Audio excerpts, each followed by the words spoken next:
Hello, my name is V Nandini and I'm a BTech graduate in Electrical and Electronics from VIT Chennai. And during the placement time, I had a CGPA of 8.75, and the company which I got placed in is Alstom. And Alstom is basically a French multinational company, and they provide green and smart mobility solution, and they are a worldwide operator and a manufacturer of rolling stocks.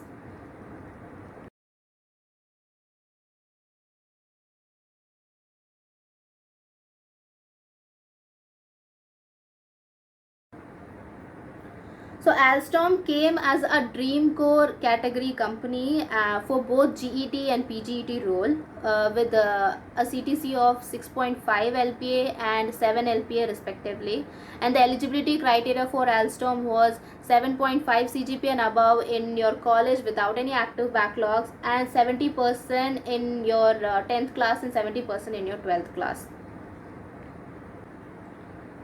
So after the application process, there were 4 rounds of selection process, and the first one was an aptitude test in Hire Pro.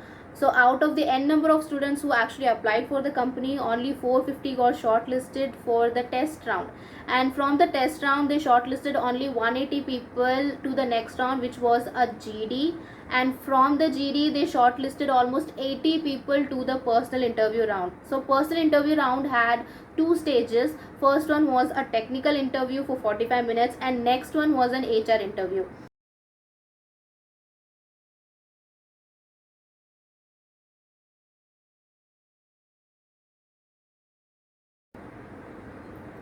So after applying for Alstom, what I did was I read all the reviews from Glassdoor. I mostly do this for all the companies which I apply for. So after reading the reviews, you'll have a rough idea about what are the most commonly asked question, what are the topics you should focus on, how many number of rounds are gonna be there.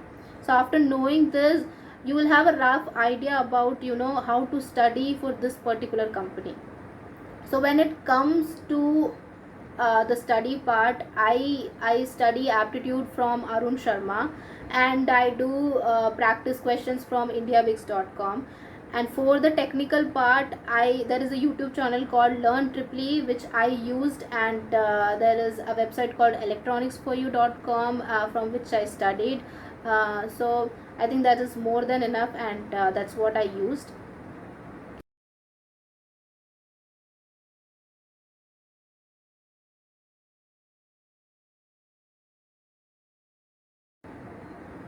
So there was no big strategy for Alstom. Like I just prepared for Alstom like any other company, and you definitely have to do hard work and do some smart work, and please use your common sense when you study for a company. Don't sit back and wait for miracle to happen. That's all.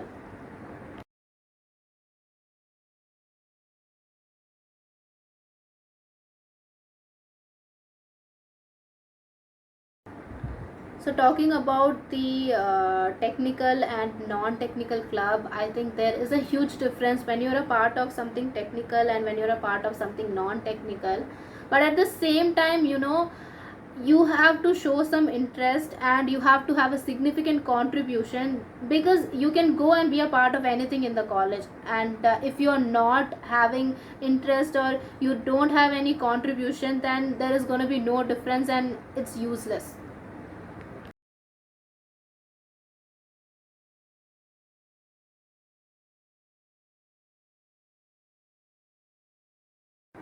So talking about the resume, which is the most important, the most commonly given advice is to have a single page resume. And to be quick, I'll just tell you that put your things in descending order, and if you have so many projects, just put 3 to 4 at max, and if you have 2 to 3 internship or even a one internship, just put it in nicely explain it, and list out your skills which you actually have, and your certifications and your achievements in college, etc, etc. And be honest with your resume. When you go for a company, you are basically questioned from your resume. They can just point out anything and ask you anything. So don't fake anything, and just be honest with your resume, and whatever you know, just put those things. Even if there are very less things, it's okay.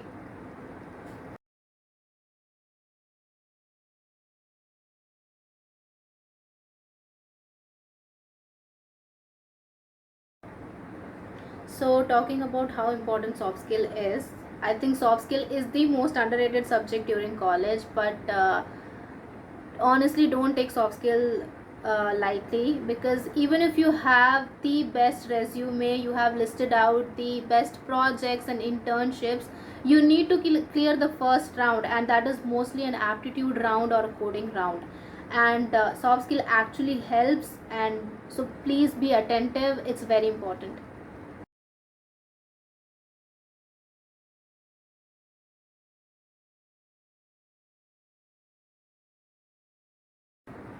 So how to maintain a good CGPA? This is really funny because there is no shortcut way to maintain a good CGPA, because you really need to be consistent.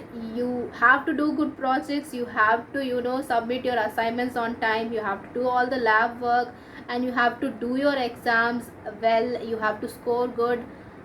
That is the only way to maintain a good CGPA.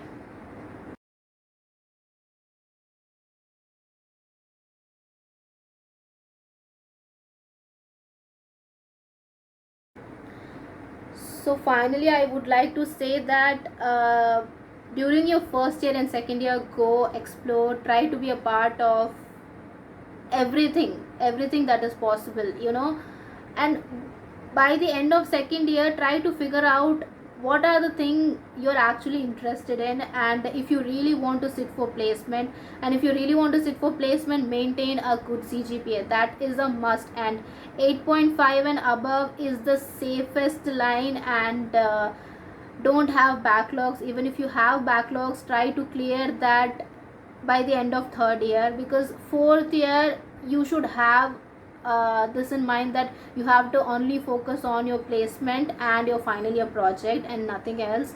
So do hard work, smart work, and be patient, and all the best.